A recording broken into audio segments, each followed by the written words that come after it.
Welcome. Yes, thank you for having us. Of course, we have our wonderful Laura here Yes, ma'am. in person, and then we also have Tony Lee Palafox. Nice to meet everybody. okay, that's interesting. And who else do we have here today? Why am I not? Why is not sharing again?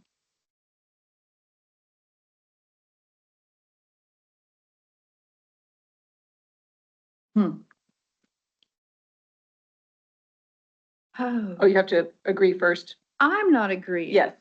You have to consent to be recorded, It's Kathy. my fault. You may have to unmute yourself as well. Oh, wait, no, you don't. We're in the room. Yeah. I just have to restart my presentation. That's what it is. Okay. The things we have to figure out for resume presentation for teams and their new safety features. So thank you. So those of you that are online, I saw Lavisa from TxDOT in Amarillo. Welcome. I appreciate you being here today. Anybody else online like to come off mute and say hello? Introduce yourself. Christian Hunt in Dallas. Welcome, Christian. Riley Fisher, Joseph Bryan. Welcome, Brenda. And Antea Simmons, founder of the Helmet Foundation. Welcome, sir.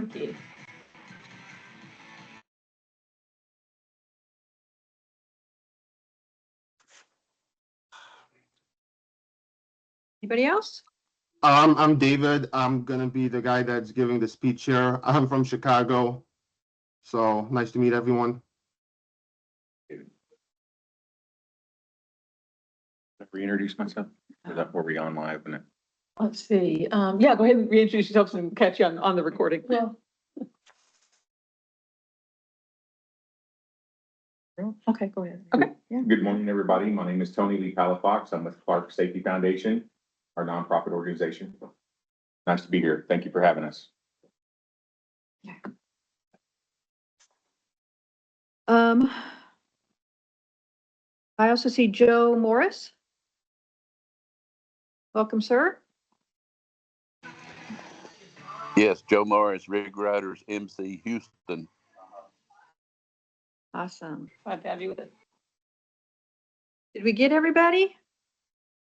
We have a small group today. It seems like spring has sprung and people are getting extremely busy. And so getting to our meetings, getting to, hopefully people will be coming to the forum next month. It's not quite next week, getting close. 2 or 3 weeks. But not quite. We're really looking for a good turnout there.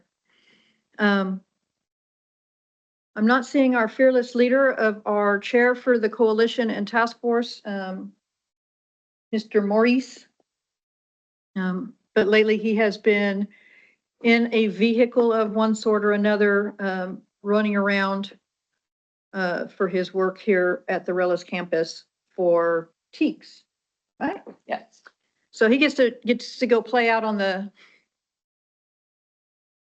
big airfield out there.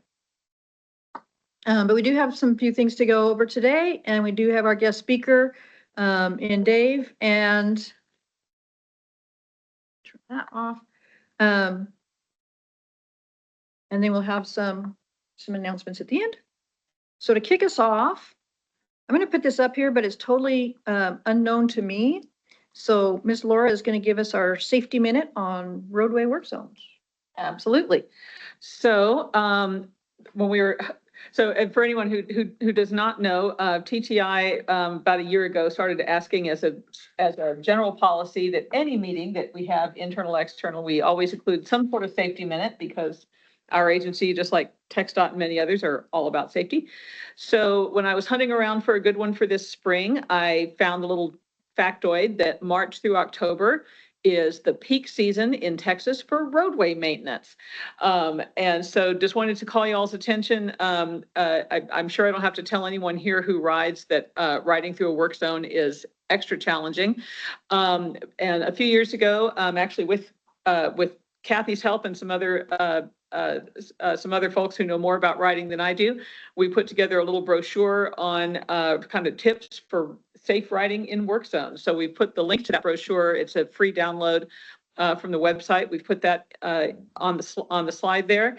There's a bunch of specific tips involving, you know, diagrams and all sorts of things in that brochure. But the lead-offs that that our riding experts started off with, just for anytime you find yourself entering a roadway work zone, start to reduce your speed, reduce your lean, increase your safety margin, meaning, you know, don't leave 2 seconds between you and the vehicle in front of you. Leave more than that if you can.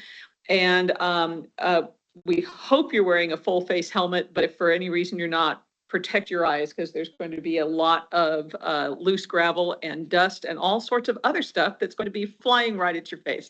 So that is our safety minute. Like I say, we invite you to download our free brochure off the website and ride safe. Sound advice. Thank you for that. Thank you, Laura. And I'm going to add to that. We have a whole lot of these brochures pre-printed in both English and Spanish.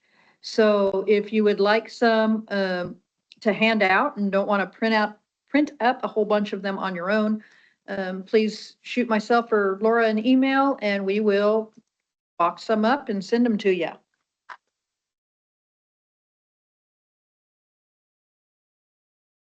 Oh, cool. So next up, we have our task force update.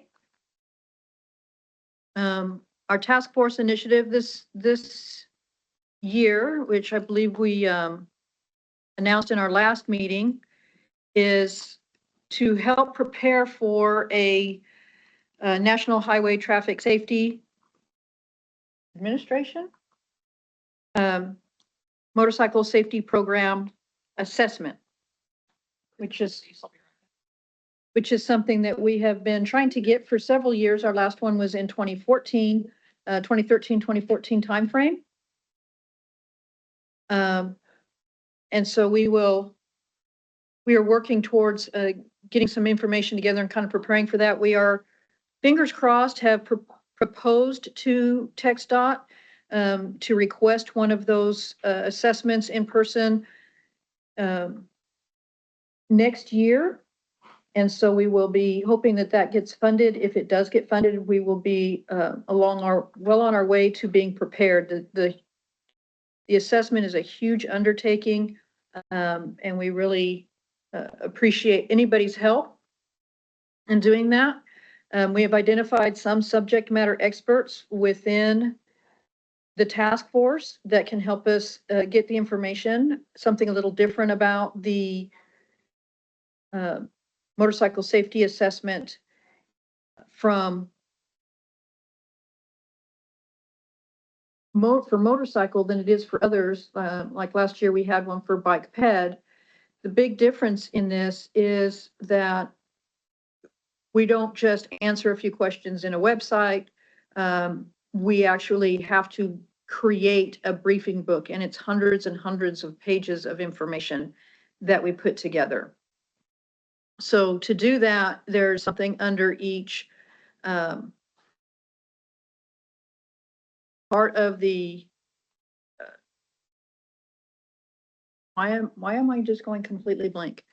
Part of the NHTSA's guideline number 3 for highway safety, motorcycle safety programs. It has 11 areas of focus.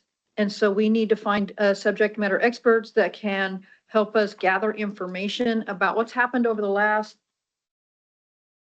5 years. We're not going to try to go back to the 12 years since our last assessment, but at least over the last few years, to present to the panel for them to review. And then they tell us what we're doing great. They share ideas from other places across the country, and they give us some recommendations to improve motorcyclist safety here in Texas, And those 11 areas include the overall state program management, personal protective equipment, um, motorcycle operator licensing, rider education and training, uh, operation under the influence of alcohol and other drugs, legislation and regulations, law enforcement, highway engineering, rider conspicuity and motorist awareness programs, our communication programs, and then how we evaluate program evaluation and data. So if there's anybody that is not currently on our task force, or if you know somebody or you have kind of an in or have information about any of those areas and you want to help, please, please, please let us know. We'll be sending out some of the questions within those areas to our task force members to help us kind of identify some of the information that's already available or is known, as well as who might also be a subject matter expert that we can find out more about what's going on across the state and prepare for that. Kind of like your nonprofit organizations that are popping up that we don't necessarily hear about until we can do that. So that's what we're looking for our task force at this time. Did we have any questions on the task force or the assessment? Potential assessment, but the preparation for assessment. So to find out information on how we can help, just go on the website. Just email. You can either go through the website and do the contact us page, and that will come to me. Okay. It may not be immediately come to me because it goes through our website administrator, or you can email Laura or I directly. Okay. And I can drop email addresses in the chat if I can type. Thank you. Mm-hmm.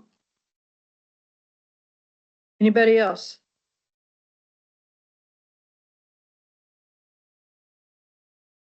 Right.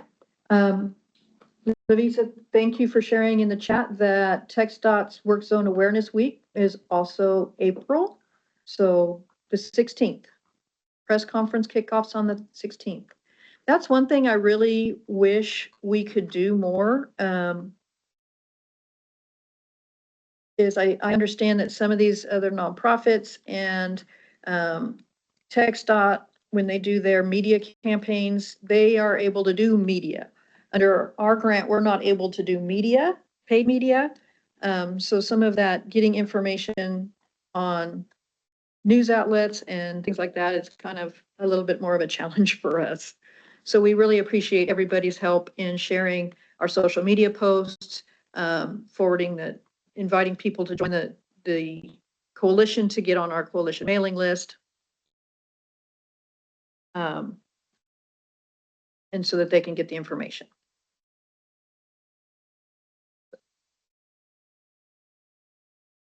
Right. There's no questions going forward. We have our guest speaker, Dave, and I'm not going to even try to do your last name because I will probably do it very, very poorly. But he's from the Under the Helmet Writers Foundation and share a little bit of his story. All right, can everybody hear me? Yes, sir. So, all right, I'm sorry, I'm a little nervous, but it's okay. On Easter morning of 2024, I died. I literally died. My heart wasn't beating. I was dead. And a man named Benjamin was driving past the scene of the accident. He didn't know me. He had no reason to stop, but he did. He pulled over. He got out of his car and he started doing CPR on me in the middle of the road before the paramedics even arrived. So that's basically the only reason I'm here. And it's hard to deal with that in your head, you know, like knowing you shouldn't be here, but because of one kind act, you are. That gives me so many more years with my kids and my family. My name is David, last name Masudas. And I get to stand here today because of that man named Benjamin. I'm originally from Lithuania. I live in Chicago suburbs on the south side, and I'm a stay-at-home dad to 3 kids, 9, 6, and 3 years old. I'm also a student at Southern New Hampshire University, studying cybersecurity and information technology, and with a concentration in generative AI. Before all of this, I was a union bricklayer for 10 years. I was used to working long, hard physical hours. But when I got a motorcycle for the first time, I had been riding for 7 months. I was a brand new rider. And honestly, I was way overconfident in my abilities that I hadn't earned yet. I thought I knew what I was doing, and I didn't. I did not know what I did not know, even though I thought I knew stuff. But as everyone can tell, I didn't. It was Easter morning, March 31st, 2024, about 10 o'clock in the morning. It was supposed to be a short little ride, 15 minutes. I was overconfident. I was traveling around 60 miles an hour. So I was speeding. I'm not gonna lie, I was speeding. And a city bus pulled out of a parking lot directly in front of me. The driver looked directly at me and she didn't see me. I T-boned the bus at full speed. Now, how do I know that the driver looked directly at me? Because after all the courts and everything, they released the footage from the cameras inside the bus. And I'm sorry. I watched that video frame by frame of myself dying so many times. And I caught a frame of her looking directly at me, proceeding to pull out of the parking lot. So when they say ride like you're invisible, that means that's a literal saying, ride like you're invisible, because people will look at you directly and not see you. At 60 miles per hour, your body becomes a projectile. The kinetic energy is massive. My femur, which is the strongest bone in your body, shattered in 3 places, and the bone came through the skin out of my knee. My last memory that I have before the impact was kissing my wife goodbye in the kitchen. And I don't know if it was that morning, if it was a day ago, if it was weeks ago. I lost that memory. I have the memory, but I don't have the timeline. On scene, I went into cardiac arrest. I got a traumatic brain injury from it. I was put into medically induced coma for a week. My injuries were a catalog of trauma. I had both shoulders broken. I had 5 skull fractures, multiple brain bleeds, a compressed spine, a collapsed lung, broken ribs, both from the impact and the CPR that saved my life, and a broken arm. And I want to be clear about the gear. I'm not here to talk about new laws or anything like that. I'm here to show you what happens when physics meet the pavement, because that's the reality of it. You know, it's not about the gear that you wear, it's about the impact. I was wearing a helmet with a Snell rating. Some people think high-end gear makes you invincible. It doesn't. I had 5 skull fractures, even with that helmet on. But the perspective you need is this, that without the Snell rated shell, I would not have had a head left to talk to you guys today. The helmet did not fail. It absorbed enough energy to keep me alive. And that is literally the only reason I'm here talking, is because of the helmet. But the thing is, I wasn't wearing the rest of it. I didn't have a riding jacket on. My shoulders, spine, and lungs were all unprotected. A CE rated jacket with armor could have provided chest and spine protection that might have prevented my lung from collapsing. I wasn't wearing riding pants. While they wouldn't have stopped my femur from snapping in multiple places, they would have protected my tissue when the bone came through my skin. I tell people now the helmet saved my life. Like, it literally saved my life. But the stuff I wasn't wearing, I'm still paying for it every single day.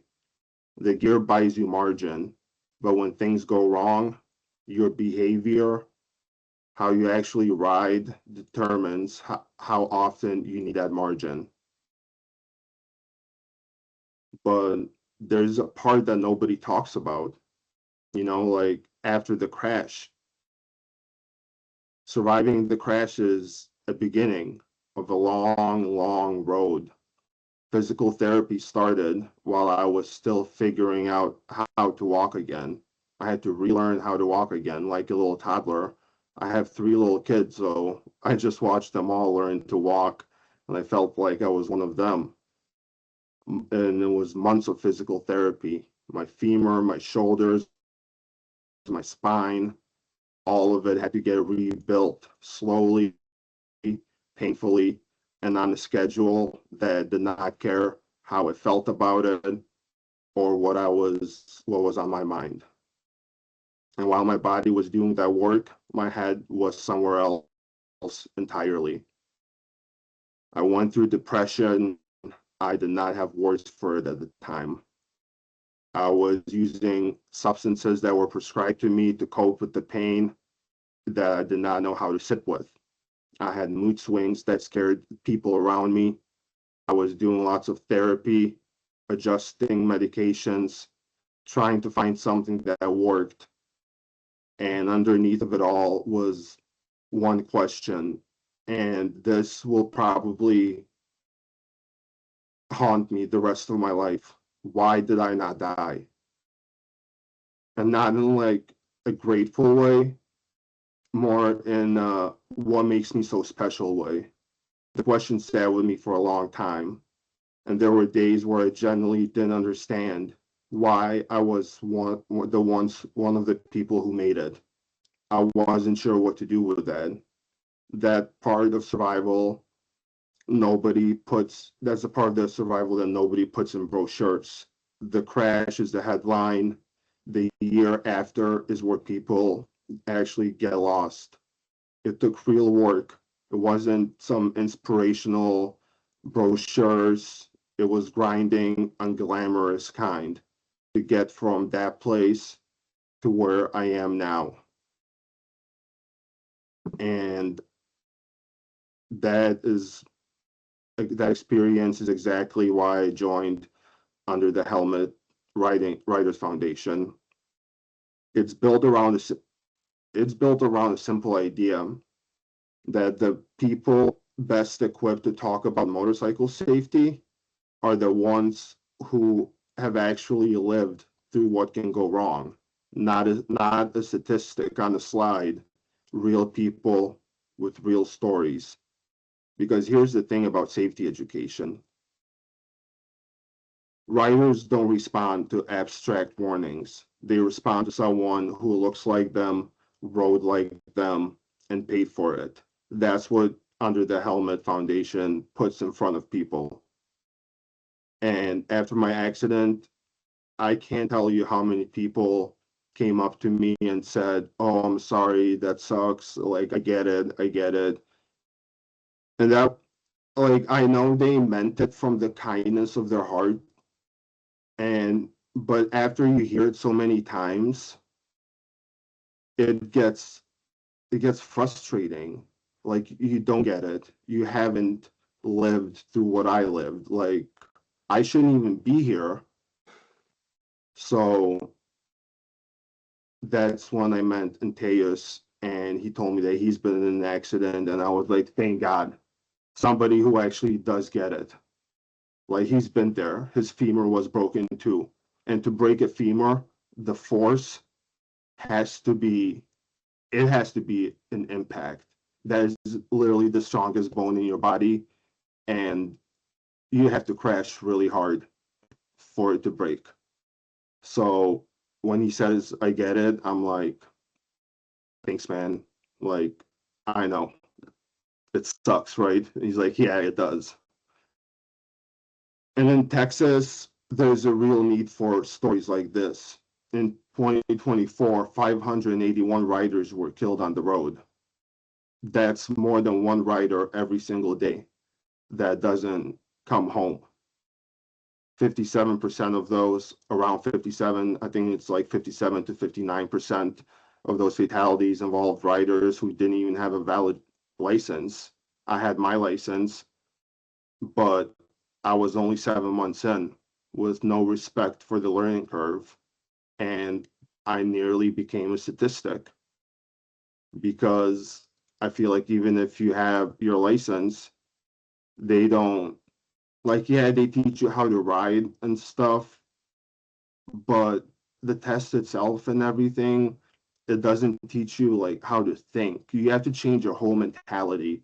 You see all these videos on YouTube and on Facebook of people riding like crazy, doing like high speeds on highways and everything. And you're like, oh yeah, I could do that. That'd be so cool. But that's not cool because they don't show what would happen if one thing goes wrong. It's not like riding in a car where like you can make a mistake and you'll be okay. You just press on the brakes real quick, a little bit or something. No, you hit a pothole and you're dead. Like that's the honest reality of it. Today is almost, I'm coming up on my 2-year anniversary on March 31st, will be 2 years. And I still deal with PTSD. I have bad episode. I had yesterday, I had the worst PTSD episode I've ever had. I was screaming, crying by myself in the house. Why? I don't know. I can't even put it into words. I disassociate a lot from my traumatic brain injury. I just stare into space. And my wife always claps her hands in front of me, snaps her fingers, saying, where'd you go? Where'd you go? Come back to me. I have anxiety, panic attacks, really bad short-term memory. I mean, before this, I was already a pretty dumb guy. But now I'm just, my short-term memory is gone. Like I'll read something and it's gone. Like I need more than a single input to gain information. And now being at school studying cybersecurity, that's a really difficult thing to overcome. I need, like, if I'm reading something, I need to hear it also as I'm reading it. So I'm getting the information into my ears and into my brain directly and visually, not just one way, because it doesn't work like that anymore. I got a tattoo of a broken pocket watch on my hand, and it's stuck on 10:06. And that is a constant reminder of what not to do ever again. And it's a constant reminder that actions have consequences. And those YouTube videos and stuff, that's what they don't like. Yeah, it's cool to ride fast and everything, but it's not cool to die. It's not cool to leave your kids alone, your wife a widow. And it's mostly like 20-year-olds doing that stuff, or young adults doing that stuff. And like, man, you have the rest of your life to live, and you're gonna risk it all for 5 seconds of joy, for 5 seconds of doing 150 on a highway. It's not worth it. But they don't think like that because nobody teaches them that. My wife had to tell her kids, I might not come back. My daughter, she's still in therapy because of what she went through that Easter morning.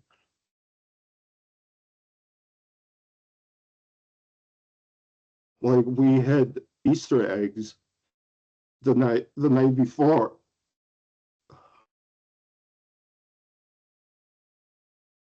We had Easter eggs the night before around the house, and they weren't found because the Easter life had different plans for me. So I got a second chance, but not everyone does. And I spent a long time struggling to accept the fact that I had a second chance. Just because you get a second chance, that doesn't mean, oh, everything's okay, you survived, like, it's cool. Like, it's not cool. There is so much you have to deal with after the crash itself. And one of the most important things is mental health. Like, will that will mess you up in the head in so many ways. Like, they sent me home with the prescription of oxys.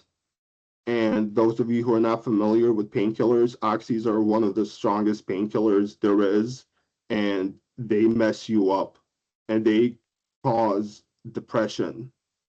And I just remember laying in the dark room, listening to music on oxys, thinking, why am I here? Why am I alive? I shouldn't be here by all means, but here I am. So we've been going to church now because there's no other way I can explain this. Like, no way the stars aligned for me that way for Mr. Benjamin to just happen to be there, drive past, make that conscious decision to jump out of his car and CPR me. I was already, the reason he started doing CPR is because he said he checked my pulse. I didn't have a pulse. So he started doing CPR. So I was already gone. Like, I was gone on impact.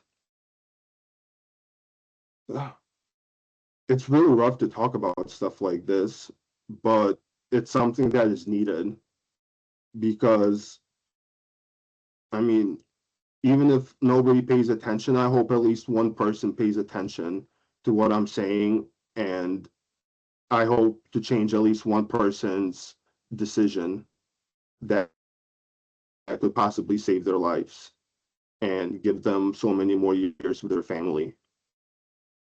The people you teach are me 6 months before my crash. That's who you guys are teaching, basically. All the teachers, instructors, it's me 6 months before the crash. Like, I was excited, overconfident, and undergeared. They don't think worst case scenario applies to them because it never has.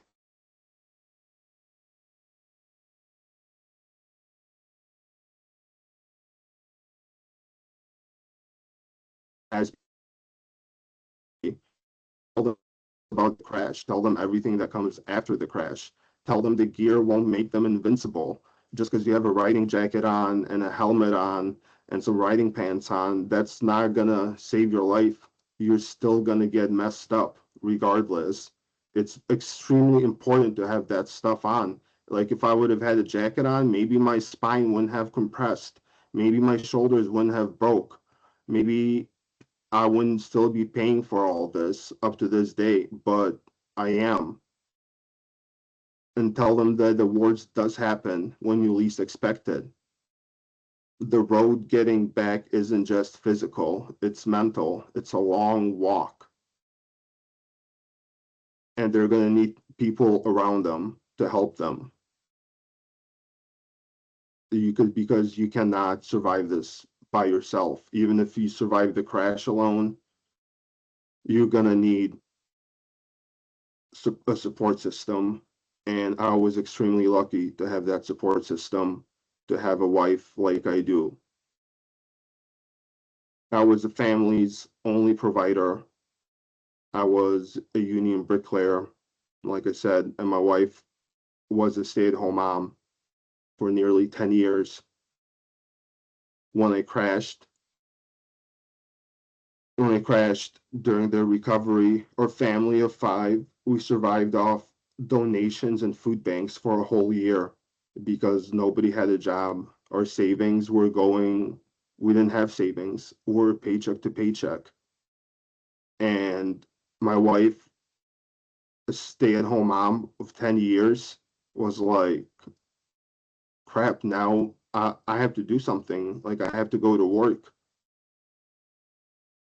And she did.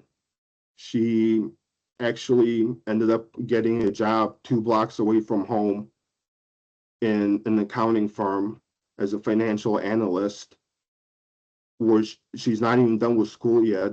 I think, I don't know how this happened, but everything I put her through, this was the universe saying thank you to her. Like, she got an amazing job. She's a financial analyst. She supports the whole family now. She makes more than I did in construction at a brand new job. And I get to be a stay-at-home dad. I get to spend many more years with my kids. And it's something else. It's a difficult road. Like I said, I'm not here to talk about like new laws, like make helmets mandatory, make all wearing all the gear mandatory. I'm here to let you guys know that the worst case scenarios do happen when you least expect it. Like mine was on Easter morning. It was supposed to be a quick ride. We are supposed to go to a family. We are supposed to go to a family party for Easter, and my wife told me, no, no, don't go, don't go, don't go, don't go. Like, we have a party to attend. And I said, babe, I'll be back in like 10, 15 minutes. I just need to clear my head real quick. And bam, that 10 minutes turned into years, just like that. And luckily, I wore my helmet for those 10 minutes. Because if I wasn't wearing my helmet, I would not be sitting here. And I'm extremely happy that I paid the extra $200, $300 for the better helmet, for the Snell rated helmet, because I'm not sure if a regular basic $100 helmet would have worked to save my life. I mean, it still would have worked, but it probably would have shattered and chunks of the helmet would have just went right through my skull.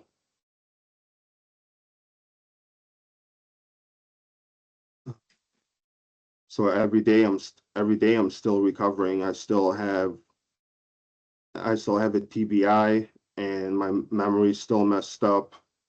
I'm still dealing with issues. I go to therapy every single Monday since my accident, and I love my therapist.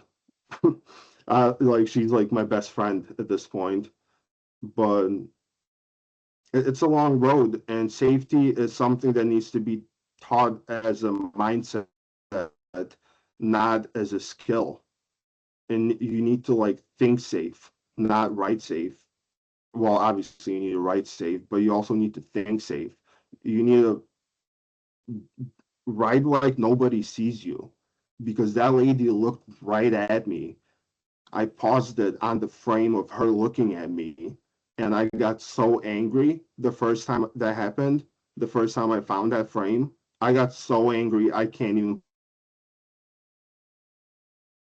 How does this happen? How do you look at someone and just pull out? But I shouldn't have been speeding, you know? Like, it's not all her fault, because she was scanning for cars, obviously. She wasn't scanning for high-speed motorcycles, and I shouldn't have been speeding. And maybe if I talked to someone like me, to someone that this has happened to before, like a situation like mine, maybe I wouldn't have been speeding like that. Maybe I wouldn't have been so confident, and maybe, just maybe, they would have planted that seed in my head, and that, seeds grow into bigger things, into big trees. Maybe that's what would have happened to me. But now I live with this every single day.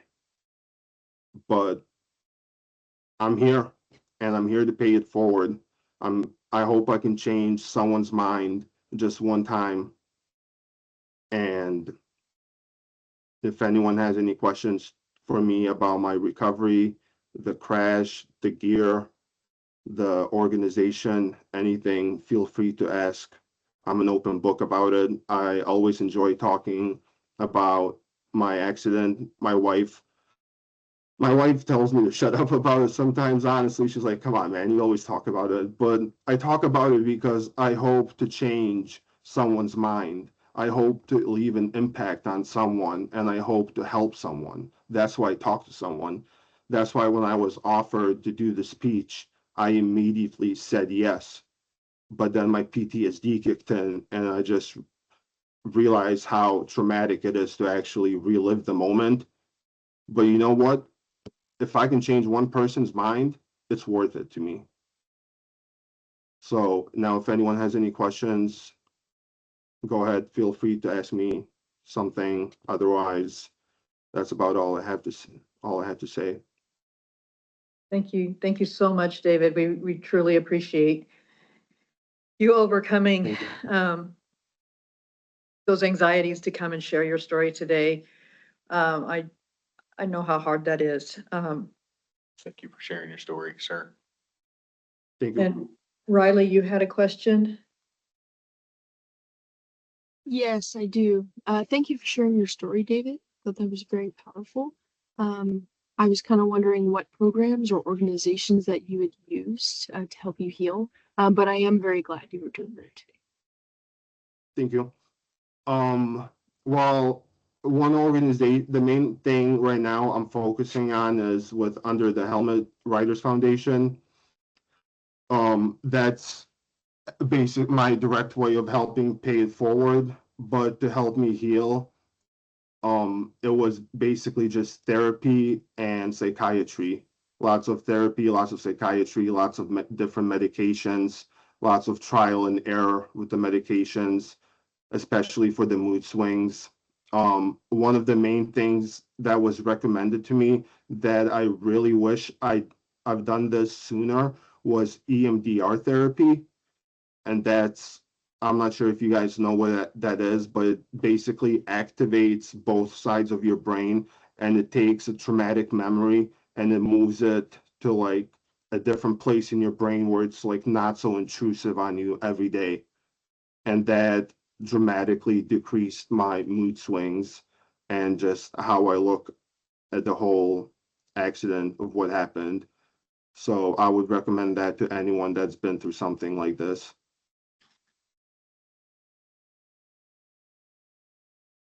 Anyone else got anything? David, you keep saying that you want to talk to somebody and change their mind about something. What is it that you want to change their mind about? I want to change their mind about reckless riding, because as fun as it is, and I'm not trying to say like, oh yeah, it's real fun to ride recklessly, but people don't buy 1,000cc motorcycle to do 35 miles an hour on the road. You know what I mean? I want to get that clear. Like, just because you have the power underneath your legs to go that fast, there is no need for that. Just like you have to use the power you have responsibly. Go to a track and do it there. You know, I want to change their mind about. I I want them to be more mindful of the road when they're on the road, and know that other people don't pay attention in cars. Like, they don't care. Have the people now, like, I pay a lot more attention now, even when I'm driving in a car. Like, I see people on their phones all the time. And now, especially with the weather getting nicer, there's so many more bikes out. And just pretend you're invisible. And I mean that not metaphorically, I mean that physically, like literally, because the lady in the camera looked right at me and didn't see me. So you are pretty much invisible, because they're not looking for a motorcycle coming at a high speed. They're looking for another car. All right, sir. Thank you. Yep. Thank you, David. And And if I can may, the reason why, again, I am the founder of the organization. Um, we are in Texas. So the massive pileup that happened in Texas when all those motorcycles I forgot, was that in Dallas or in Houston area? I think it was in Fort Worth. Houston area. Fort Worth. Yes, there you go. And then you just had another massive incident where people was racing with a white vehicle. I sent that information. I get all these videos from Texas, and we haven't. The issue of that is motorcycles riders are going to go get fast motorcycles, and Texas is built off highways. I lived in Texas for a long time, and these individuals are using Texas highways as a drag strip. This is why when we talk to them, we explain to all the riders that got into that crash, they talk as well. They are looking to use their voice to talk about why you shouldn't use Texas highway as a roadway, as a speedway. Because we understand with new riders coming about that this is going to continue to increase. I just witnessed a motorcycle death this morning on my way dropping my wife off to work. So um, it is getting bad. So and so this is why we had David talk about this story. And thank you, Kathy, for allowing us to tell David's story. Thank you. You're very welcome, and thank you both for being here and willing to participate. We'd very much like to hear from more people in Texas that are trying to share that same message of our Texas roadways are not racetracks. And whether it's the freeways in the major metropolitan areas, Dallas, Fort Worth, Houston, are huge issues. It's even going into the smaller metropolitan areas like Corpus Christi, where they are racing on the freeways. And that is a major issue that we would love to be able to address. And I completely agree with you that those people that are making those choices and have learned that lesson and are now trying to reach their peers and saying, hey, this wasn't a good choice after all. And it was my behavior that had an impact that, I could have done better. And I want you to do better because I want you to be around. Those messages peer to peer are so much better received. I'm a motorcyclist. I've been on a bike since I was probably 2. And so, but I'm still not the one that's out racing. I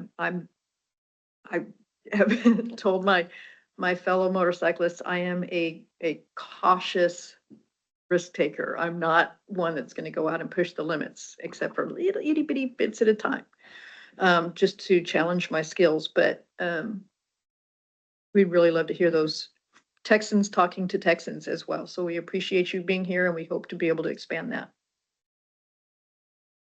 You're welcome. And yes, the ones that got caught up in that pile up with all the motorcycles, 3 of them actually, I actually messaged me this morning, wondering when the next one in April was going to be and how can they participate in that in April. So you might have some riders coming from Dallas, Fort Worth to San Marcos to talk about why it's important. And he's still in the wheelchair too. So because he keeps breaking his femur, have been surgically done 3 times so far because of that accident, and he makes himself upset because of it too as well. So No, we definitely have the same mission. Clark Safety Foundation, that's what we like to do is, we focus on the youth. But there's places in Texas, Ride Smart, the motorcycle school. They'll allow you to have all the gear and everything, and they teach you, to kind of get that out of their system, but it's like in a controlled environment. To practice their lean and whatnot. Of course, you have to pay to play to be a part of their school, but it's a lot cheaper than the alternative. So that's what I always like to share with these young guys that get these 1,000cc motorcycles, that there is a place that they can go to ride the way they want to, and that the roadway is no place to do that. A lot of them don't even realize that there's places they can do that. And if they have the money, they can go and get it out of their system in a safer manner. So that's what we do. So thank you guys for sharing your story and being a part of that. You are under the Helmet Foundation. yes, and I have a connection in Houston that one of the coaches that professional motorcycle racers to race. We have been working with him because they just did that racetrack in Houston, to give out free track days as we do in Yes. Illinois. We understand in having these events and be able to give these individuals who, well, I believe it's a sport only when it's confined, to be able to have that, to understanding that their motorcycle they're using on the road, they're only using 12% of that, and trying to exalt all that, it leads into dangerous situations. So we do work with the track in Houston to give out free track days out towards Houston area. I think that is a great thing to do. Yes, sir. Yeah, information, right? Knowledge is power. So that's what we do here with Clark Safety Foundation. Just, talk to the youth, focusing on the youth, because they are typically the ones who are riding that way. So. And Thank you, I Jim. send you that information too, so you can have it, so you can connect with that Please. owner, because he's the owner of the track in Houston. So Please, sir. so you can get that out there too as well. How would we exchange information? Would we send them my email, or? If you want to send me, I have your email. I believe you do. And in Tess, I have yours, so I'll just Okay, send that'd you be all great. an introduction email. That'd be great. Thank you, gentlemen. You're welcome. Thank you. Anything else? Thank you for having me, guys. I was really nervous, but it's a really good feeling to get this off my chest and like tell my full story, how it was, and that I don't know. I don't really have the words to explain how I feel right now, but I feel good. So thank you for having me. Thank you so much for sharing your story. And this is recorded, right? This is I can recorded. actually review this because my daughter is 18 and she is going to be getting her endorsement soon in May. So I want her to definitely hear your story, David. She'll be Okay. riding a Yamaha R3, the YZF R3. So Mhm. it is 300 cc's, but But it's a you, great learner bike. Mine And so- happened on a 400 cc, so Yes, sir. you know. yeah. The CC so much isn't, and it has that power, it still has the ability to go. Yeah. Yeah. The CCs doesn't have anything to do with if you're gonna get T-boned in an intersection because a driver runs a red light, Mhm. which happens more than it should, and we've already had it happen this week again in DFW. We've already had 2 deaths this week from two-wheelers. We had that same exact scenario. We just had another one killed yesterday, Hmm. from a pickup running it. It's Texas is not a good state for two-wheelers. But it doesn't matter whether you're on a Vespa or you're on a crotch rocket or what you're on. It can happen in an instant. Amen. I don't want, I've had that, happen to my best friend. It's awful. And as a police officer of 20 plus years, I can't tell you how many times I've been to a scene with dead motorcyclists. It's awful. I've been a rider for 55 years now. I've been lucky, and that's what it is. It's luck. It's not skill. You have to have skill, but skill is I don't believe it's what keeps you alive. It's luck, because I've had close calls. It's going to happen to you, and when it does happen to you, it's a wake up call. And when your life flashes in front of you, and you get a second chance, you're lucky. So, David, it's not that you did anything wrong. Those things happen. Should they have happened? No. But it doesn't do any good to go back and try and fix that scene now. You can't do anything about it. You gotta look at the big picture forward. That's all you can do. That's why you were given a chance. So yes, Texas is deadly.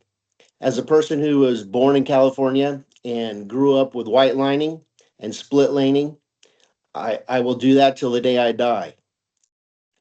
Because that's what's ingrained in my training and in my head.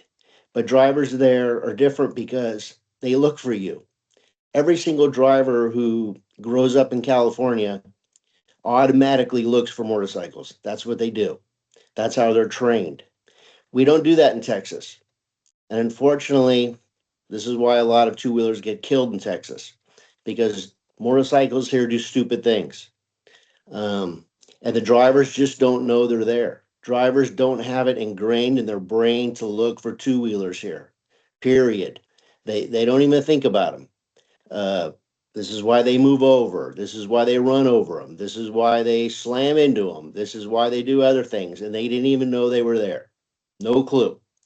And the poor guy that was doing what he was supposed to do legally, safely, uh, pays for it with his life sometimes, or her life, and it's sad.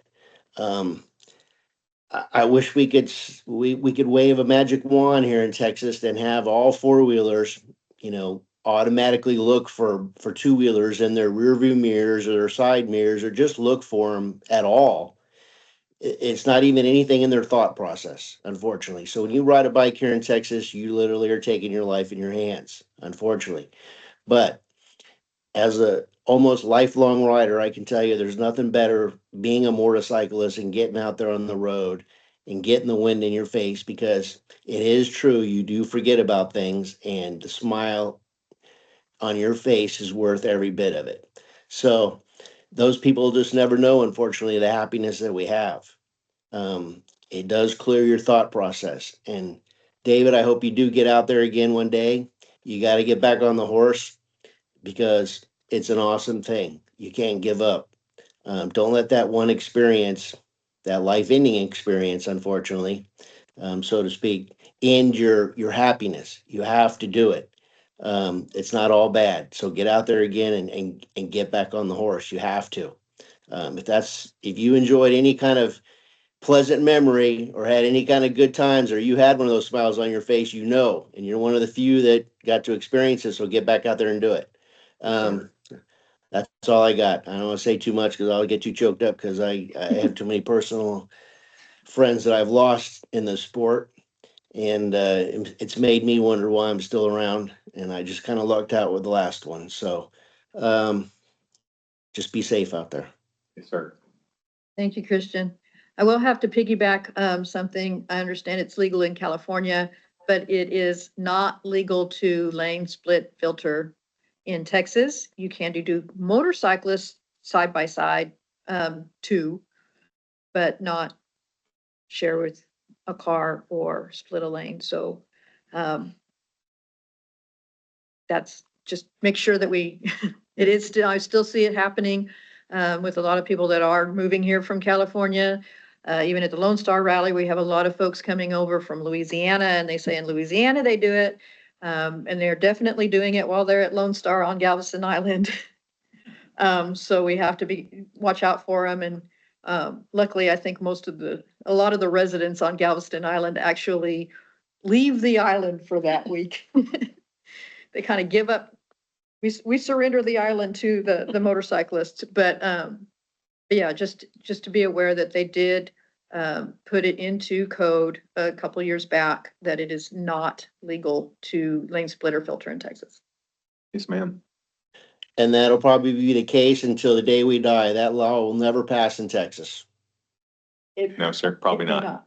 There's some other states, I think there's 5 or 6 now that have come up with some level of filtering or splitting.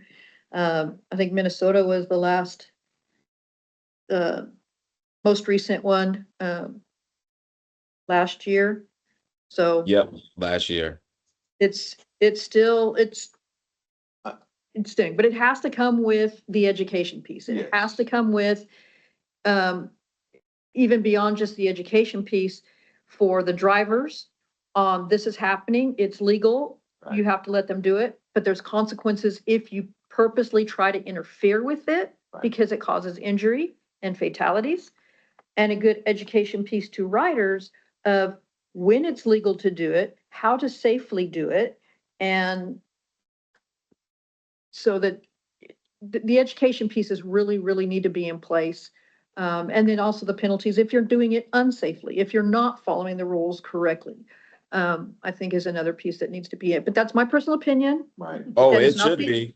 Wait It's a not the second. opinion of TMSC, of our coalition. Our coalition does not lobby. Right. That's just my personal opinion. Yes, I agree. But our organization says different, and I believe there should be consequences for those who illegally lane split at a high rate. And you are right, Kathy. There should be a lot of education, because what I see, and I see people read it and then say, well, I can just do whatever. And without having that important education piece about, the proper way, what confines of when to do it.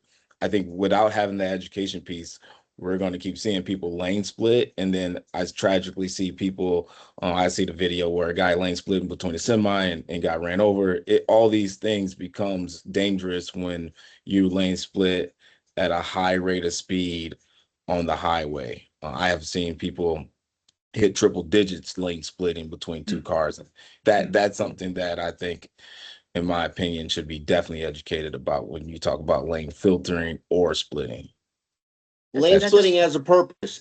The purpose is not to go fast. There are those people that are doing triple digits, and those are the morons that are out there doing their thing, and it doesn't matter whether it's a law or not. Lane splitting's purpose, the whole intent is for traffic. It's always been for traffic, and that's why California is, the model state for it. But again, without four-wheelers being educated on that scenario, being in California and lane splitting just goes in hand. It's like driving on the Autobahn. Cars automatically move over for you. They know you're coming because they're constantly scanning and looking for you. That's rare. That's just the way it is. So it's a given that you're going to lane split when they know they have a motorcycle behind them. And if you're doing 55 in the 75-mile-an-hour fast lane, they know that bike's not going to stay behind you for very long, so they're going to go around you. That's the purpose, and the sole intent of lane splitting is because of traffic. In Texas, as we know in the metros here, I mean, I don't know where everybody's at, but I mean, populations are doubling and tripling and quadrupling. I mean, it doesn't matter what time. If it used to be like in LA, the same thing where you'd go to work earlier and earlier and earlier so you can get off earlier to avoid the traffic. It doesn't work like that here now. I mean, at 3:30 in the afternoon, feeders have 200 cars on them, and they're going to who knows where or what subdivision now. It's craziness. And here in DFW, I mean, I've seen it, which is why I moved to the place I'm in now. I live on a residential road, a 30-mile-an-hour residential road.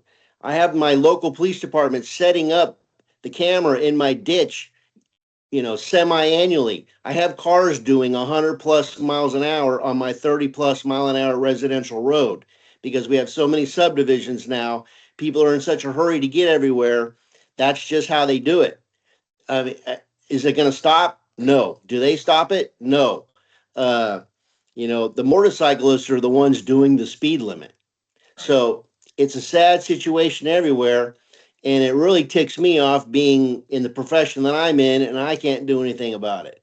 So, and my town has almost quadrupled in population. So the people, it's just getting crazy. We don't have enough concrete on the interstate for all the cars, especially for the ones driving into the metro and out of the metro during those times. So we are seeing that now. My wife is experiencing that now, being on day shift, and when she gets to work in the morning, I get some crazy text messages about the crazy drivers that she encounters every single morning in the express lane. Not to mention the semi trucks. Semi trucks a whole different story when it comes to motorcycles, and unfortunately, it's another bad scenario when the two meet.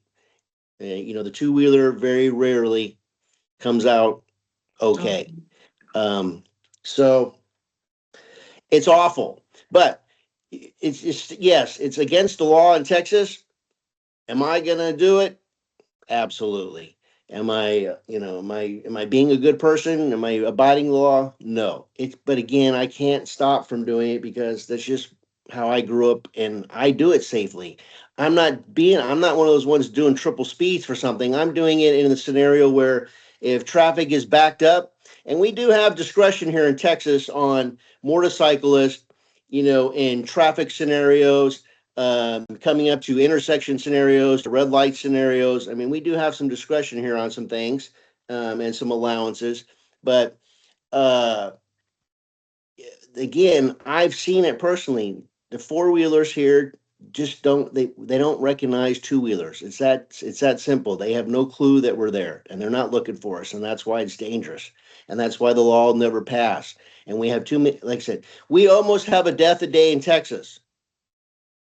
I'm pretty sure that's an accurate, depiction of, and the percentage of what happens here, if not every day, every other day with two-wheelers. It's like 1.5 per day when I was doing my research. I don't think any other state has that, has that percentage. Well, I mean, I don't know. You in Florida, Oh. Texas, and Florida. Texas, Florida, and California have been the top three in the country for motorcycle fatalities. And they jockey back and forth a little bit year after year, but we are the top three for the total number of motorcycle fatalities in the country. And So, I'm sure that those numbers, we got down to it even more, metropolitan versus country versus rural and all the whole rest of it. I'm sure the cities are the leaders.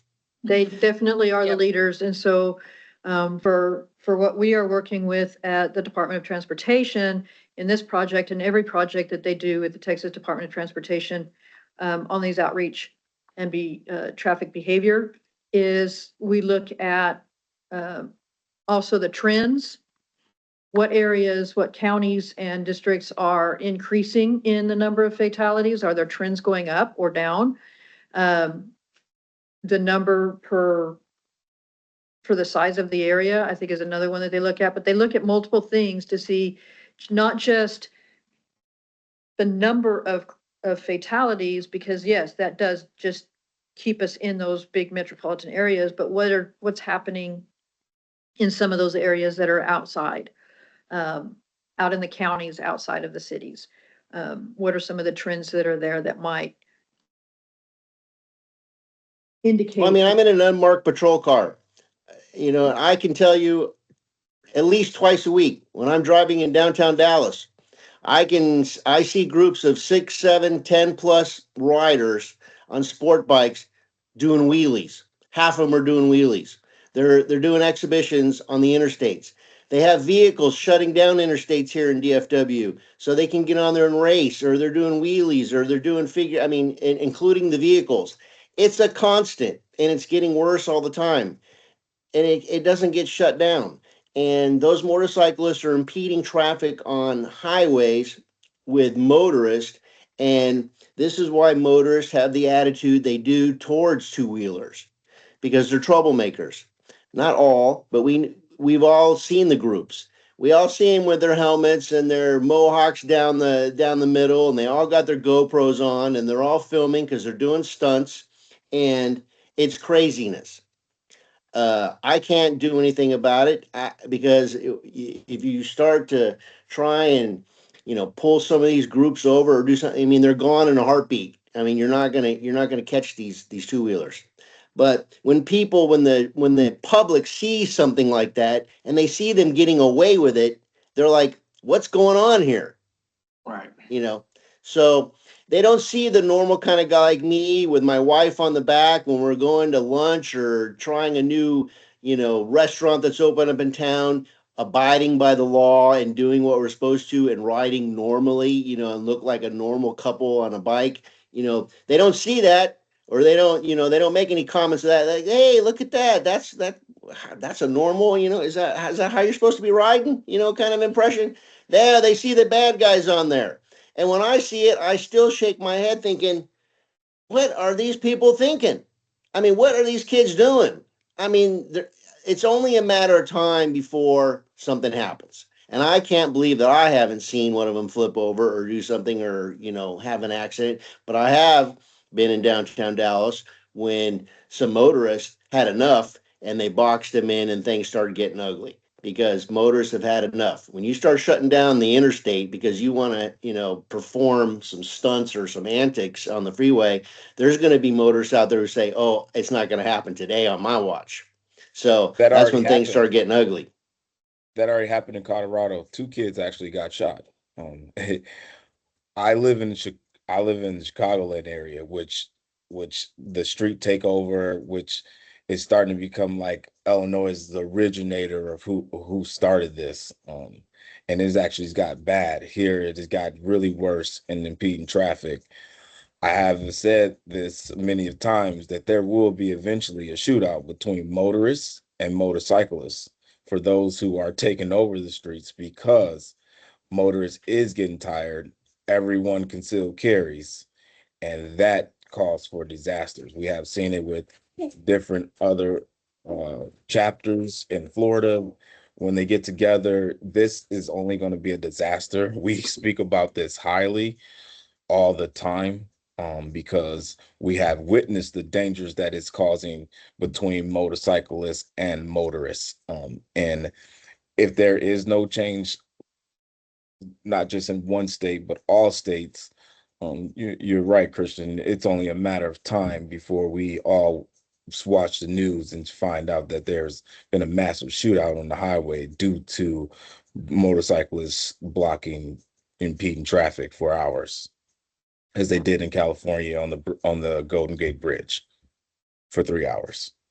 We have gun scenarios here all the time. The problem is, as we know, police can't be everywhere all the time. There's a shortage. And by the time you wind up reporting something, because trust me, motorists call in, the 911 gets flooded. But by the time they get there, of course, the activity is already gone. So this is what happens. It's a quick kind of thing. And there's guns involved all the time. This is Texas. That's how we roll here.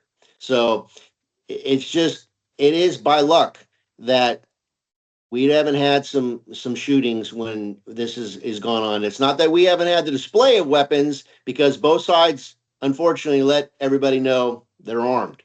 And even if that isn't the case, you just have to assume it, because again, that's how we roll here in Texas. So people are starting to get loose with that. When you start getting loosey goosey with the gun stuff, bad things happen. So you have to keep it in check. But when you have stupid two-wheelers doing stupid things are going to happen. And it gives the rest of us a bad name when we're the ones that are out there trying to. Exactly. It does. But unfortunately, again, the public, when they see stupid things like that and stupid people on two-wheelers, that's the perception that they take away, and it rules out all the good things that the good people do. This is why we have Negative. things that we do, like charity events and all the things to try and present to the public that we're not bad people, and there are responsible people out there, and we definitely outweigh the stupidity. So, I mean, it's okay to say no and that you don't agree with that, but I'm telling you, once you get a perception of seeing stupid antics on the freeway, especially if you're older, that's the takeaway that you have.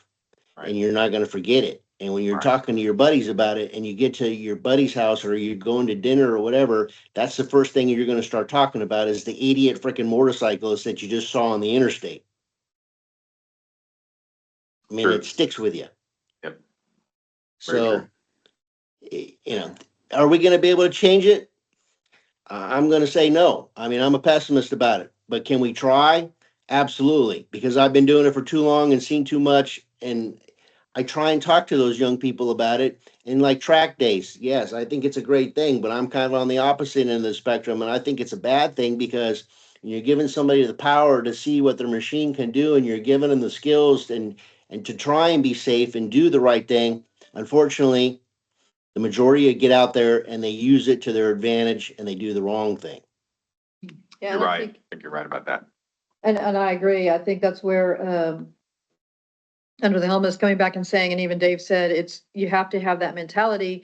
And that's where in Texas, where it's required to take an entry-level motorcycle safety course, it's more than just the skills. Part of those courses include that executive function, making safety a priority and why that's important to remain making to reduce your risk and And it comes down to behavior. Our choices have consequences. And it, you know, Dave, the bus driver that looked right at you, didn't appear to see you. It could have been that they saw you and thought, oh, I have time because I can make it through the intersection before they get here. We hear that a lot too, is I thought I had enough time. And the human body, eyes, brain cannot correctly distinguish the speed and approach of a motorcycle. It's that size arrival effect that has been scientifically proven that because of our size, it's extremely difficult to make that judgment. And so they think, oh, I have plenty of time. They're way back there. And they're not. So that's one of the things that we try to share with the motorist is if you see the motorcycle approaching, and they don't have a stop, just let them go. You know, just wait that extra 2 seconds, let them pass by, and then you can go safely. And you know that you have enough room because there isn't somebody approaching that you can't judge their speed. So, great conversation. Unless we have anybody with a major objection, I think we'll forego our break. Everybody good with that? Cool. And get into some of our announcements. As was alluded to by Antaeus, our 2026 Motorcycle Safety Foundation, our Motorcycle Safety Forum, the wrong MSF there. Motorcycle Safety Forum is happening Saturday, April 11th, at the Embassy Suites in San Marcos Convention Center. It's kind of out of town, so you don't have to get up into town. It's right on I-35. We still have room for registration, but our registration is going to be closing quickly. It's coming up on us, so please register for that and come and see us. It's for the day. It starts with registration and breakfast or sign in and breakfast at 8 a.m. and we'll have start off our general session at 9. We should be done by 4:30. There will be an outdoor activity for those that ride their motorcycle. We'll have some races, and in this case, it is a slow race. So it's going to put some of your clutch control, balance skills to the test. Lunch will also be provided. So we have some really great speakers coming from across Texas and from across the country. So we welcome you to please check it out on our website. Just put the link in the chat. Thank you, Laura. And then we have a really small group today, so I'm not sure exactly how we can get this information out, but I found that some of our Motorcycle Safety Coalition members are no longer on our mailing list. And in talking to our communications department, I found out that if somebody has signed up for another mailing list, say the pedestrian, bicycle, or impaired, and they opt out of that other mailing list, they get opted out of all TTI mailing lists. So if you've heard of someone, they said they haven't heard from us in a while, which is another reason we really ask people to share our social media, because we send out these same information over the social media, to share that out to friends and organizations so that people can see it maybe in another way. And then they come and join back on. Very good. We have been shipping out our look twice for motorcycle share the road yard signs. We still have a few hundred left. So we are shipping those out. If you are interested in getting those big yellow share the road, watch for motorcycles, we watch for you, please let myself or Laura know, and we will try to get those shipped out to you so you can start putting them up in your communities.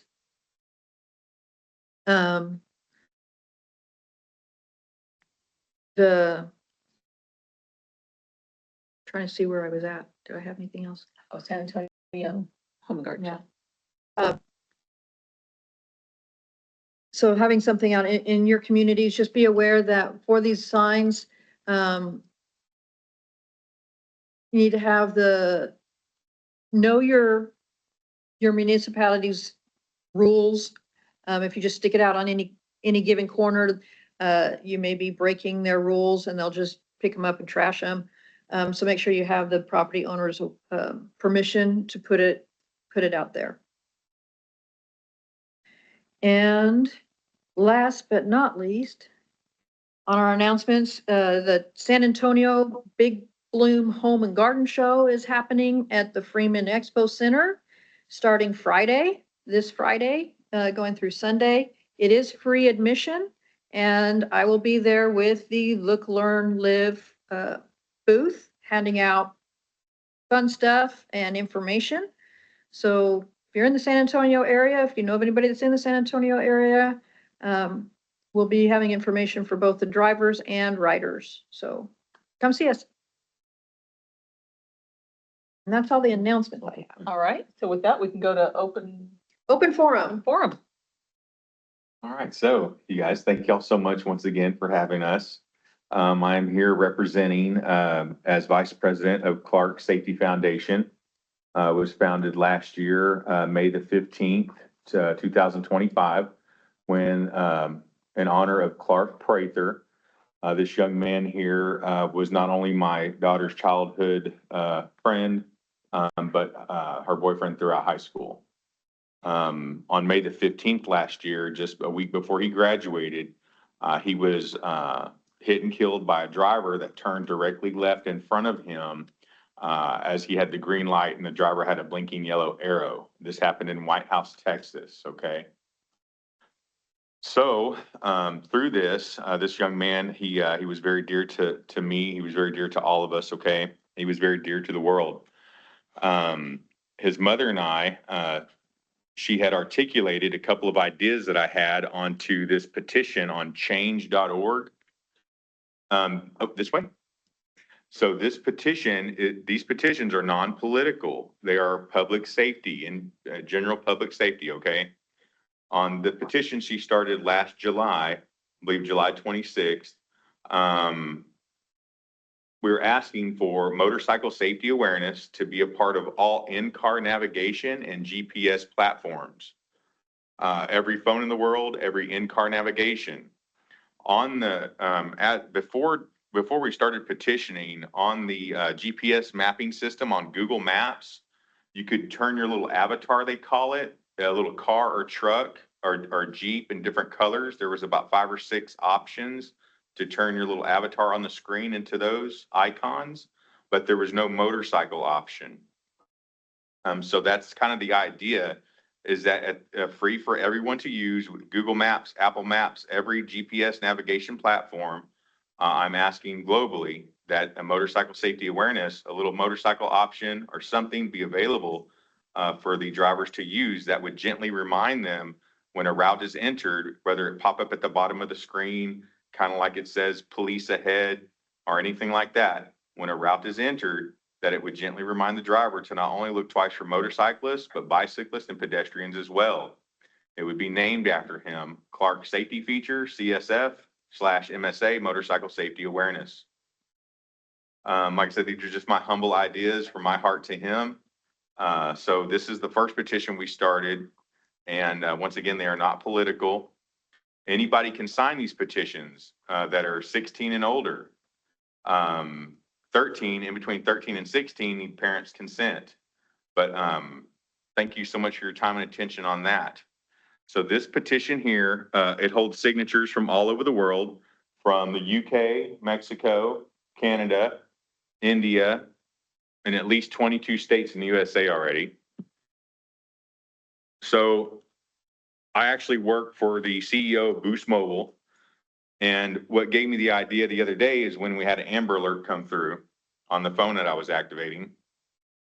So this is a petition that I started on the 26th of February this year, which already holds signatures from all over the world in at least 6 or 7 states in the USA already. I'm asking for the same GPS feature and all in-car navigation, as well as a feature akin or similar to Amber Alert every May 1st and May 15th, as May is Motorcycle Safety Awareness Month.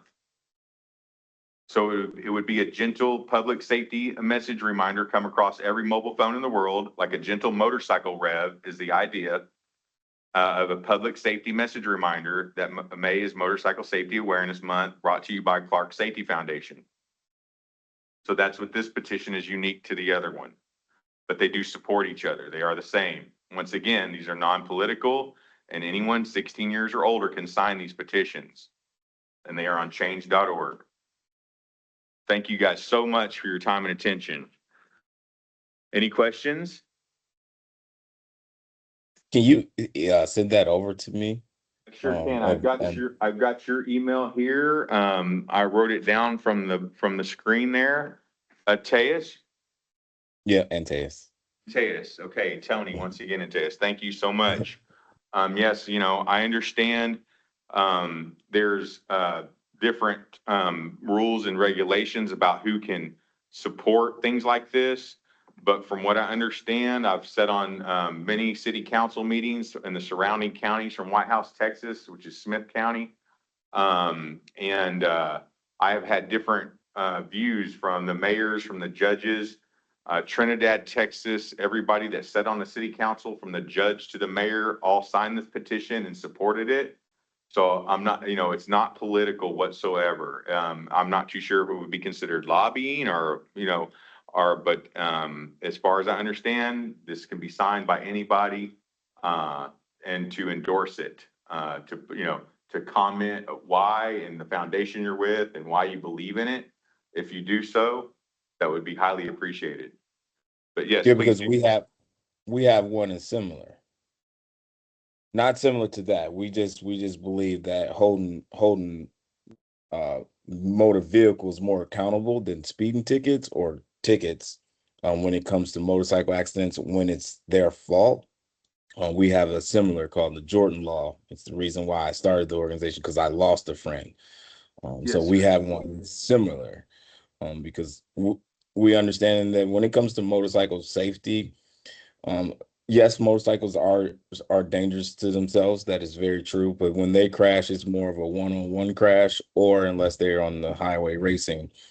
But we understand that on our point, it's the motor vehicle we are target a lot, because those are the ones that are causing crashes and fatalities, especially when it comes to left-hand turns or just running them over, or just think I have time. So you definitely, if you can send me that, I definitely appreciate that. Yes, sir. We'll Once get that again, out to you. yes, sir, I will. And once again, these are not laws that we are asking for. These are safety features within the GPS system, which we own as a republic. GPS is taxpayer funded. So we're just asking for a safety feature, like I said, much like, it says police ahead, and when you come to major intersections, it would reappear, reminding the driver to look twice, not only for motorcyclists, but bicyclists and pedestrians. As 18 motorcyclists die every day in the nation, 3 were killed I believe it's the same day or the same week that Clark was killed. 1 was an off-duty police officer. Since we started petitioning last July, we now have a motorcycle avatar in Google Maps. If you guys want to, this is a Galaxy S24 Plus, and I've seen it on iPhone 13 Plus. If you go to your Google Maps, you should see, we had a cycle. I sent you the email. We had a cycle icon that was below there, and it didn't have anything yet, and you can't use it just yet, but this appeared, this download came in on February 14th this year, just before midnight, Valentine's Day night. So the motorcycle is there now. I'm just assuming, I have been emailing Google. I'm on every social media platform in the world promoting his petitions. So we're making progress here, but it needs to be global, and it needs to be, announced, that it's there now, and where it originated from. It's in his honor. So I'm assuming that's why you can't use it just yet, and it doesn't do anything just yet, but the motorcycle is there now. David, do you see it? What phone do you have? I have a Google phone. I have a Okay. Pixel. Okay, it's on my mom's Moto. She has a Moto, Motorola, I believe. So, and it's on, I've seen it on iPhone 13 Plus. It's not on my iPhone 16e yet. But like, once again, this is a Galaxy, S24 Plus. So that's pretty exciting. Once again, this is a global request. It cannot be marketed. It's just something that we're asking in his honor. This is our graduation gift to this young man. So we thank you guys so much for being a part of that. And obviously, the more you share it, the more you talk about it, get people asking the question, why isn't it there already? But like I said, before this happened, before we started petitioning for him, motorcycles were not even acknowledged in the GPS system. I think Waze navigation system had a motorcycle icon, avatar, but it was for a part of like a data research that they did. When you selected it, the route it gave you was routes based on data of motorcyclists. It wasn't a safety feature to raise awareness. This is what our idea to do this is about raising motorcycle safety awareness in the highest degree in Clark Prather's honor. Something that So cannot what- be, something that cannot be ignored and has to be seen on every phone, May 1st and May 15th, and in the GPS system, free for everyone to use. So what are these private entities telling you? Why are they requiring all this paperwork and signatures? I mean, are they telling you there's a certain requirement that you have to have before they'll do it, or are you just doing it on your own? No, sir. This is an endeavor that we have taken on our own, and I really haven't had any responses. Well, Tom has emailed the first petition that Corey Kidwell is her name, his mom. She's president of Clark Safety Foundation. Tom actually emailed the petition back in support of the idea, but I believe she hasn't updated me on any more correspondence. But yeah, I've been emailing Google. I give Google reviews on the mapping system, help and feedback. I just haven't had any responses back. So the way these petitions work, right, is just power of the people, power of the voice, right? People that want it, saying, look, this is something we know would help save lives, is to raise motorcycle safety awareness. So that's, as far as I know, that's how this works, right? Enough support, but then we hand the petitions in to Texas state legislation, as far as I know, and then it goes from there. But once again, this is all nonprofit, it cannot be marketed. It's something that has to be global, something that has to be free for everyone to use. So what's the requirement that has to be met? On the petitions petition. themselves, it says petitions with 1,000 signatures or more have a 5 times more likely chance of winning the petition, is what it says on change.org. The one that we started last year holds about 3,330 signatures, I think. So from what, people have stated to me is that we're 15 times higher to win it, right? The one that I just started the other day with the similar to Amber Alert feature, like I said, it's in its infancy, but there's signatures on it daily, at least 5 signatures daily. So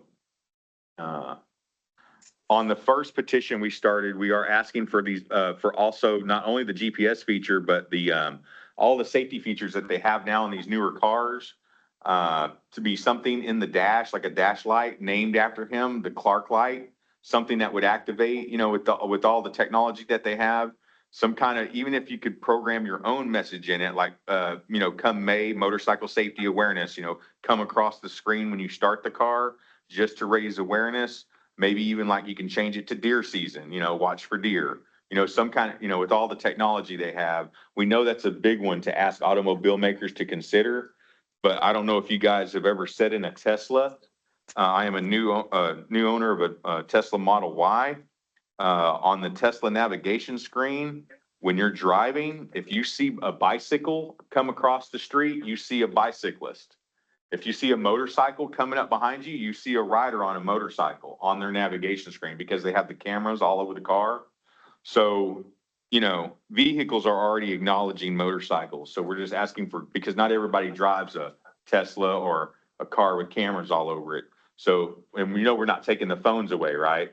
So getting motorcycle safety awareness in the phone, something that has to be seen, cannot be ignored, we believe will save lives each and every year, many lives each and every year. Hopefully not be a distraction when they're in the car driving. Well, sure. Now so we like can I- just get the phone out of people's faces when they're driving, and we'd be, another step ahead. Right. Once again, this would be on the in-car navigation systems, the screen on the system. Whenever a route is entered, it would appear, to look twice. And when you come to major intersections, just like police ahead or whatever, it would appear periodically.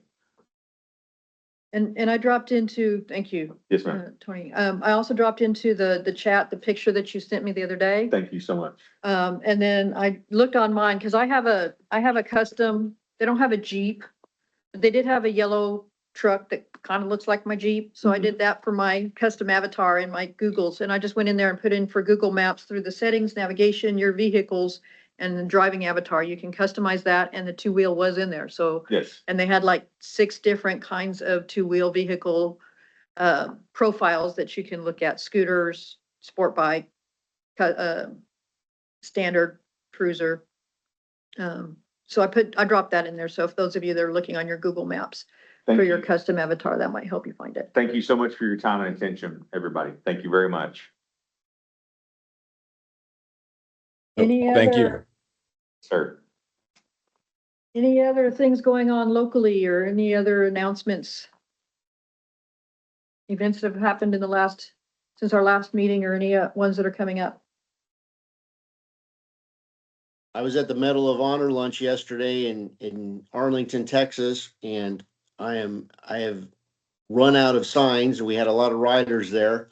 And I try and target those kind of events. We had a 1-year anniversary luncheon, and since everybody has their cars, it's a good time to give away signs, because when you're on a bike, you can't carry the darn thing. So that's when I take to these kind of events, and I had 100 signs go just like that. So there's plenty of people out there.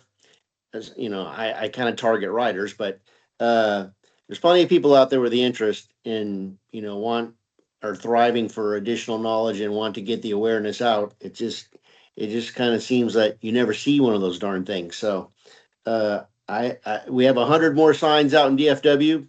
Other than the front of my house, I probably won't even see a sign. So I don't know where they all go.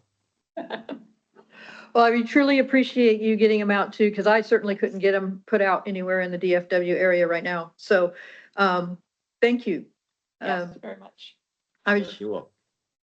if you You're want welcome. more, I can send you more. I was just looking at some of the places, Erica Meyer, whose son, she has spoken with us a few times, whose son was killed, has been putting up billboards in the Victoria area. And I think she just said last night that she got one out in Louisiana as well. She gets signs every year, and I sent her another 100 this year. And then there's another group in Victoria that gets 100 signs. So in the Waco area, we're looking at sending out 250 signs.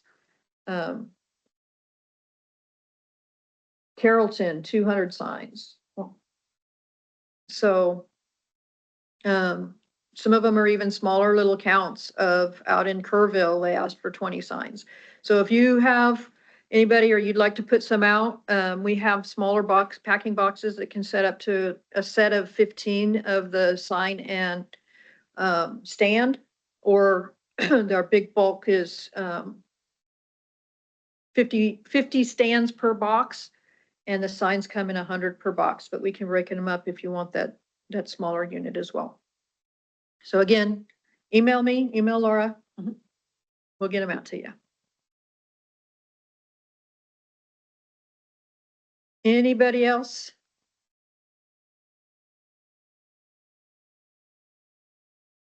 I say we move to dismiss. What do you All right. say? Yeah. In that case, Thank you all appreciate- so much for coming. Yeah, Yes, thank you. Thank you so much, David, for sharing your story. yes. It was very powerful. We really appreciate it. Thank you for. Shaden. and I think Laura put into the chat the forum link at the website, and Teos's contact information for under the Helmet Riders Foundation is in there. Do you have an email you want me to put out for Clark's or something? Let's see, so, I guess the email that you could use, that one there, Clark Safety Features, Okay. I'll give you one as well. Yes, ma'am. And then, of course, I was just gonna give you a copy of that so y'all can have it. Maybe just pin it up somewhere if you. I will, if you- I'll take this with me to the Absolutely. event in San Antonio and have it out there. But we'll also, we'll include the contact information in, are you getting it in the chat? I think so, yes. We'll include it in the chat and then we'll also include it in the meeting notes that'll be posted to the website. And I just sent that over to you, NTS. Okay, thank you. If there's anybody else who would like it, I guess you can get it through the chat here, and you're welcome to put my email on there as well if they have any questions. That one I can do more quickly than the other. Yes, That one I have right here. that'd be great. It'll let me copy it from right here. And I saw somebody else in the chat as well that was putting in, we'll see what that is before we.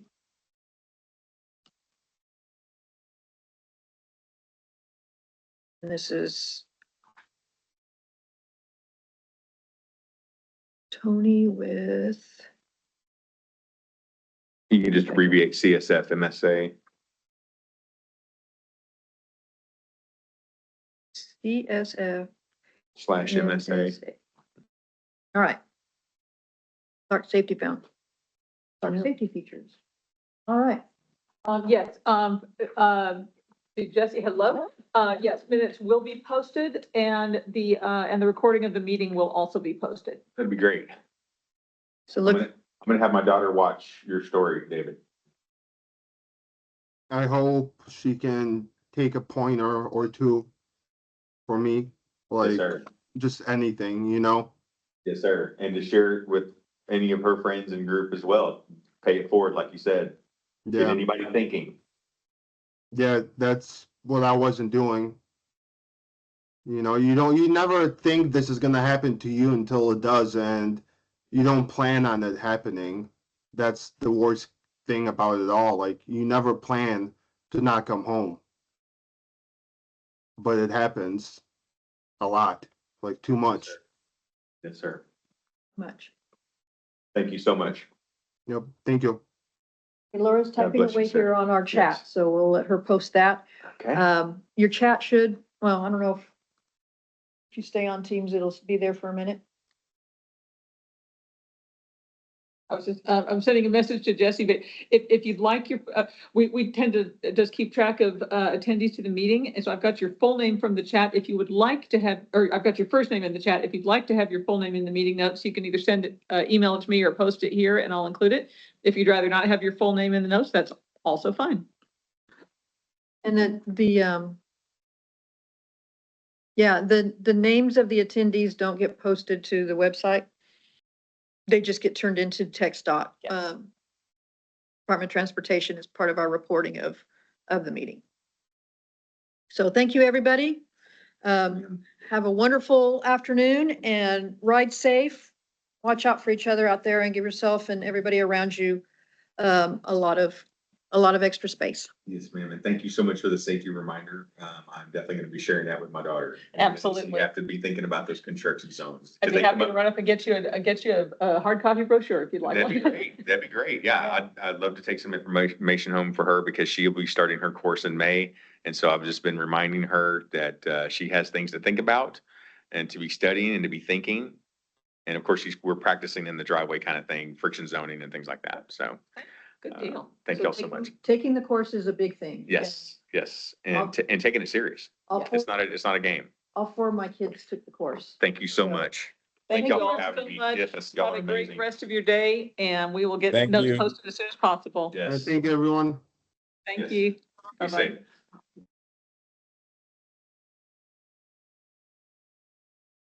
Hope I didn't take too much time up.